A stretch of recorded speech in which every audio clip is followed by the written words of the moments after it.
Good morning. It is so good to be back with you for another day of Bible study as we are continuing on through our conversation, bravely looking at places where we need to have a courageous conversation as a follower of Jesus Christ. And this week, we find ourselves looking into the topic of domestic violence. All of this is brought this week thanks to the generosity and support of those who call Christ's Table their spiritual home.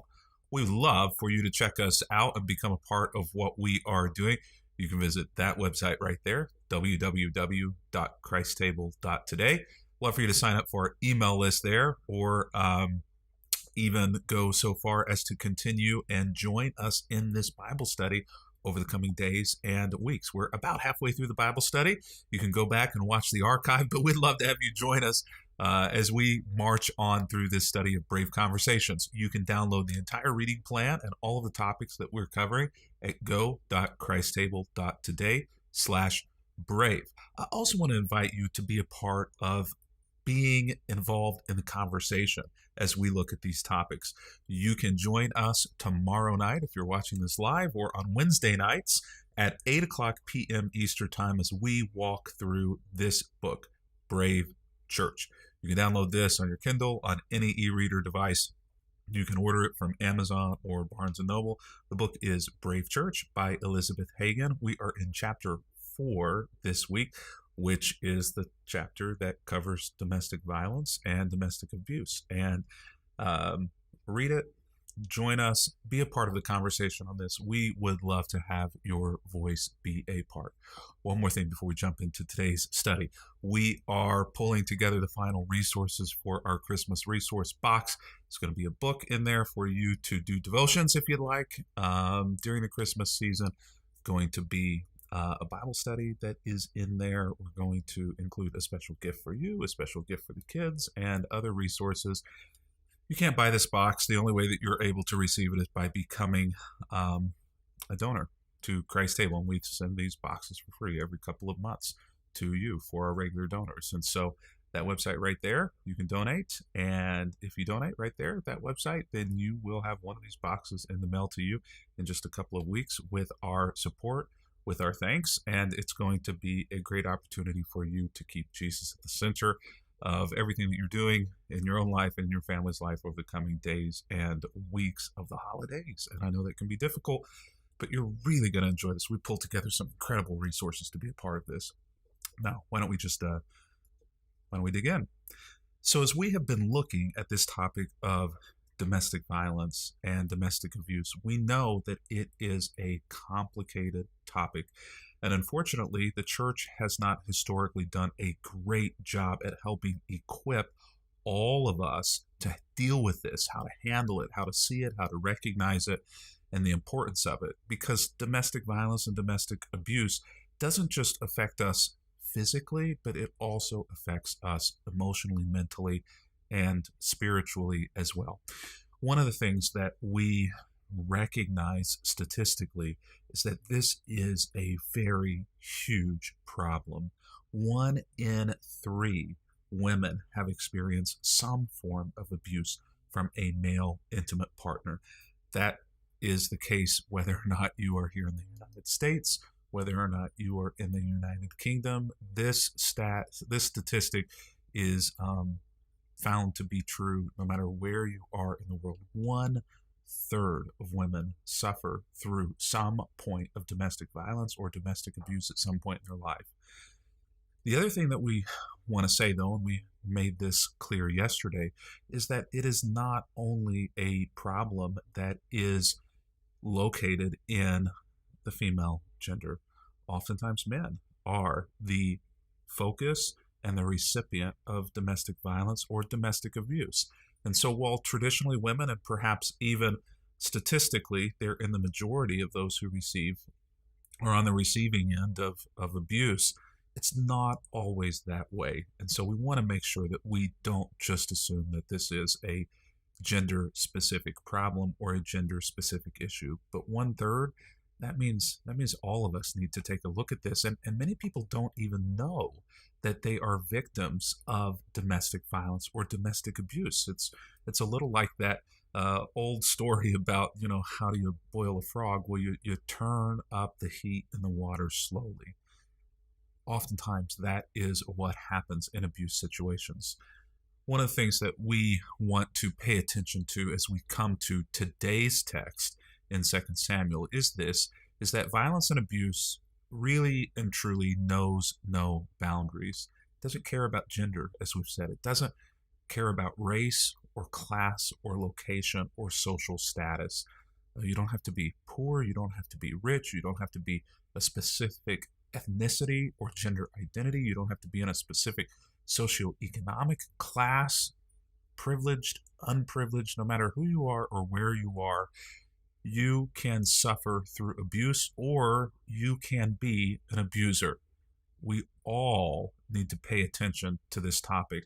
And this is something that I learned, and thankfully so, whenever I had little children, so that I could pay attention to this. I was unaware of this until I had kids, and someone educated me, is that domestic abuse is often committed by family or by close friends.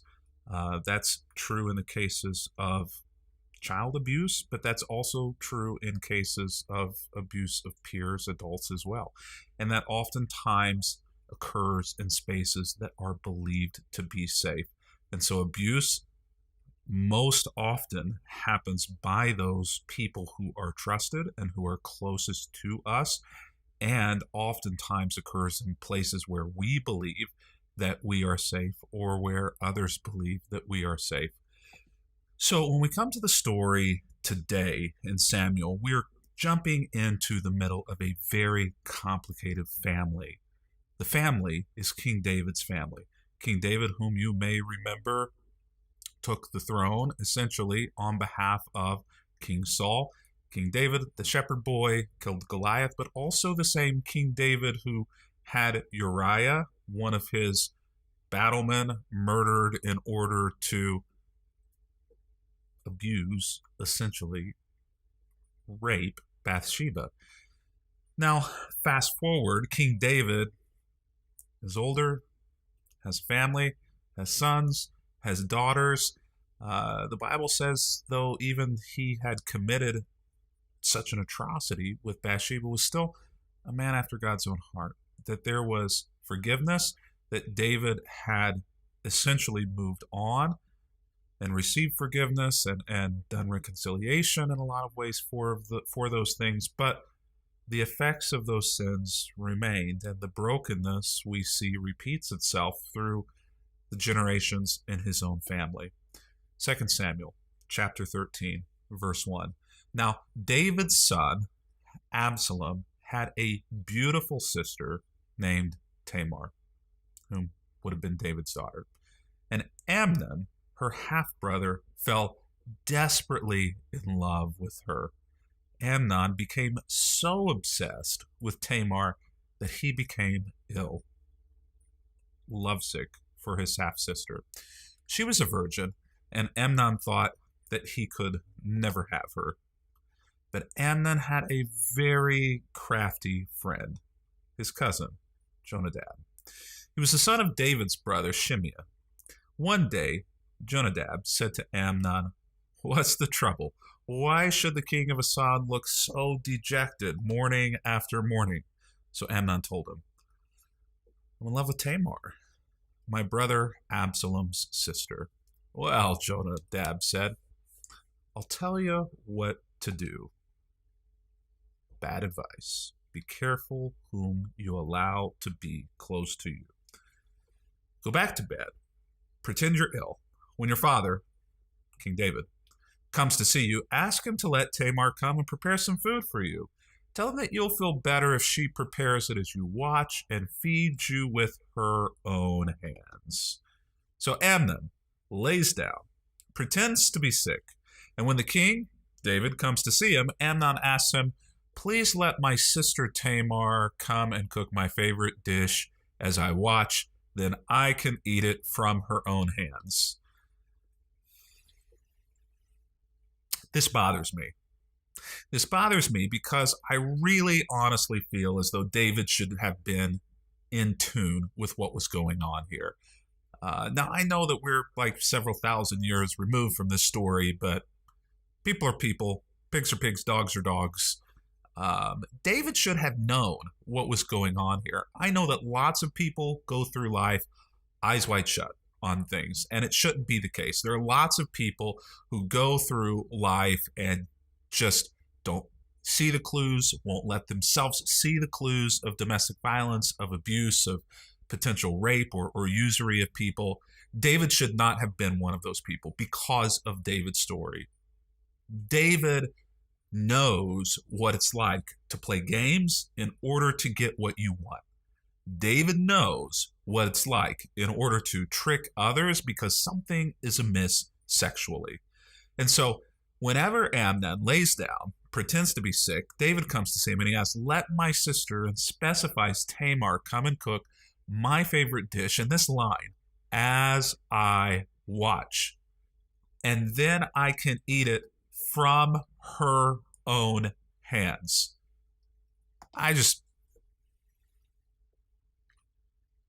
I don't know. I wasn't there. But I believe that David should have been in tune with what is going on here. Some radar, some flag should have been going off in David's head. And maybe it was. Because as we're going to see the story roll out, and we don't include all of it in the reading, but if you keep reading through this, as we see roll out, we see that David at this point has a very complex, complicated relationship with his kids, in some sense with God as well. He's not a simple character in the story, especially at this point. So either David didn't know and should have known. He was shut off, he was cold, he was distanced, or he did know, or there was something in the back of his head that said that something about this doesn't seem right, and then he doesn't do anything about it. Either way, there is a fail-safe here that should have happened, a red flag somebody should have thrown on the field, and it doesn't happen here. And because of it, because it doesn't happen here, the story actually goes tragically wrong and off the rails. David agrees, sends Tamar to Amnon's house to prepare some food for him. When Tamar arrives at Amnon's house, she went to the place where he was lying down so he could watch her mix some dough. Then she bakes his favorite dish for him. But when she set out the serving tray before him, he refuses to eat. "Everyone, get out of here," Amnon told his servants. So all of the servants leave. This is another bridge that should not have been crossed, in my opinion. These are David's servants. The fact that he is sending the servants out, he's living off of his father's money, he's living off of his father's kingdom. These servants would have been David's servants. They would have known the stories. They likely, too, would have known because they were on the inside of the family, where the bodies lie in the family. Likely, there was clues that Amnon was an idiot, was a useless piece of trash, in my opinion. They would have known, I am certain, that there was some sort of a lust or a relationship that could have been on the fringe of burning out of control between these two, or at least from Amnon's perspective. I really believe in reading through this story that this detail is put in here as a red flag to us that another fail-safe failed. That those who were surrounding them and closest to them should have known, and even worse, maybe did know, and didn't do anything to stop it. Didn't involve themselves in the situation for fear, for lack of caring, for maybe thinking it was deserved of somebody. I don't know. But what I do know is that there were more than enough people who should have been and were close enough to the situation to recognize that abuse was not just a potential, but was probable here in this situation, and they do nothing. This is a story that is repeated in so many domestic violence and abuse situations over the years. It continues. And we have to be a part of stopping that cycle. If we're in the position of King David, we have to stand up. If we're in the position of these servants, we have to stand up. No matter what harm may come to us, no matter what price we may have to pay, that price is not greater than doing all that we can to stop the violence, to end the abuse of someone who may be on the cusp or may be being actively abused. So Amnon says to Tamar, now bring the food into my bedroom and feed it to me here. So Tamar took his favorite dish to him, but as she was feeding him, and here it is, he grabbed her and demanded, come to bed with me, my darling sister. No, my brother, she cried, do not be foolish. Don't do this to me. Such wicked things aren't done in Israel. Where could I go in my shame? And you would be called one of the greatest fools in all of Israel. Please just speak to the king about it. He'll let you marry me. We don't know whether or not there was an attraction or a desire here on her part, or if she is just doing anything that she can in this situation to try to get herself out of the moment into a place of safety. Either way, it doesn't matter. Why? Because she doesn't have a voice in this situation anymore. She is completely out of control. Amnon is in control. And the fail-safes, the people who should have been there to protect, to prevent, weren't there. Should she have put herself in that situation? Growing up, that would have been what I heard a lot. Well, she should have put herself, she should have been alone with a man. None of this would have happened. She probably did something, wore something, communicated something. Maybe they had a flirtatious relationship. Maybe they crossed some lines that weren't this line, but other physical lines in the past. And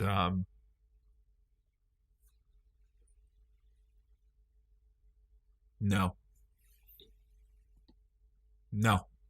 it's never okay. It's not okay. It's never okay. It's never justified. Even if she had done one or all of those things, that does not make what he did okay. No. And we got to stop saying those things. We have got to stop blaming the victim. We've got to stop. If she did those things, should she have? No. It doesn't make the abuse okay. She didn't deserve it. Amnon doesn't listen to her. Runs in the family. And since he was stronger than she was, he raped her. The Bible calls it rape. Because that's what it was.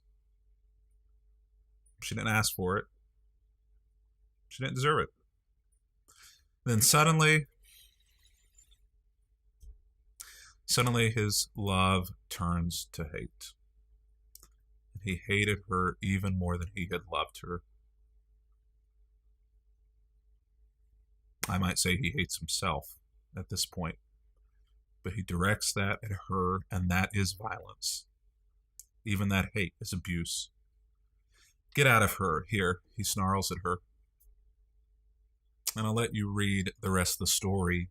And our reading for today even ends before the story is over, so feel free for extra credit or for the rest of the story to continue on to see what happens.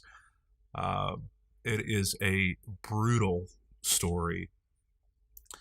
Domestic abuse within a dating, cohabitating, or marriage relationship, this is what it is. This is what domestic abuse is. It's a pattern of one person using power and control over the other. And abuse and violence in a domestic situation doesn't always have to be marriage partners. Oftentimes, domestic violence or abuse takes place as this one. It's at the brother and sister level here. And it's not always rape.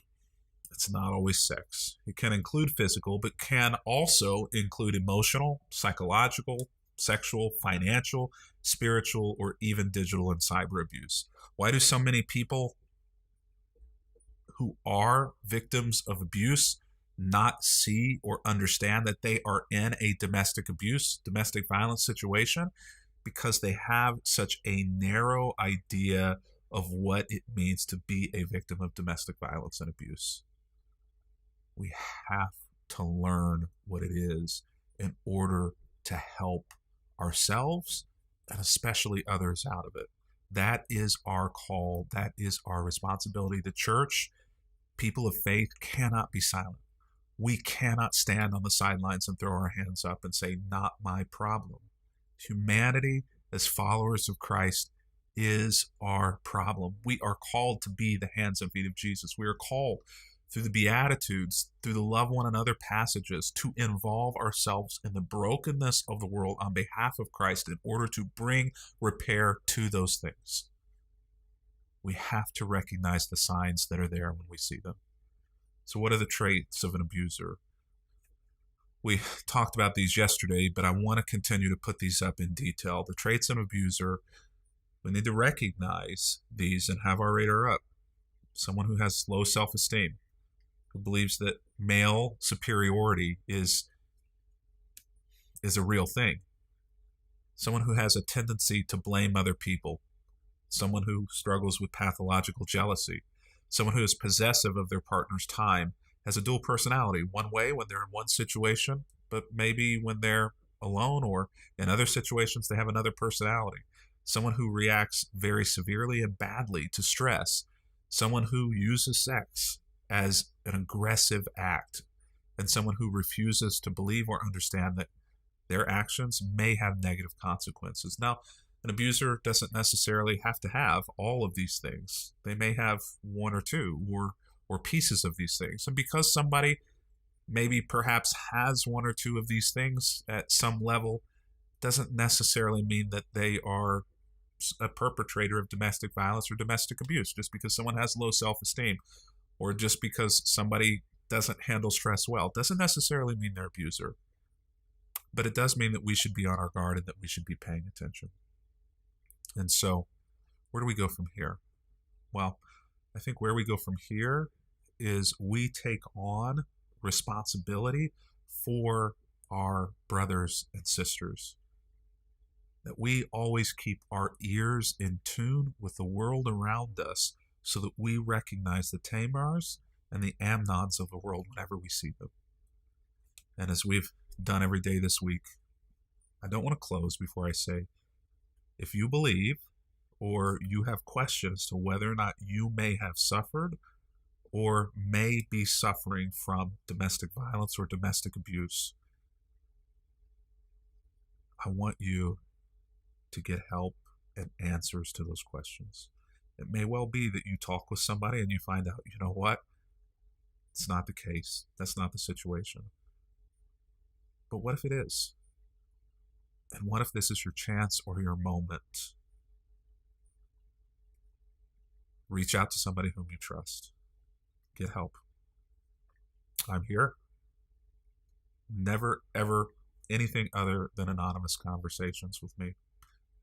Won't ever go beyond me. But if you need help, reach out to someone, reach out to me, and get help. You are too important. You are too loved. You are too amazing and wonderful to suffer under an abusive situation, to be a victim, or to be on the receiving end of domestic violence. Until tomorrow, happy reading.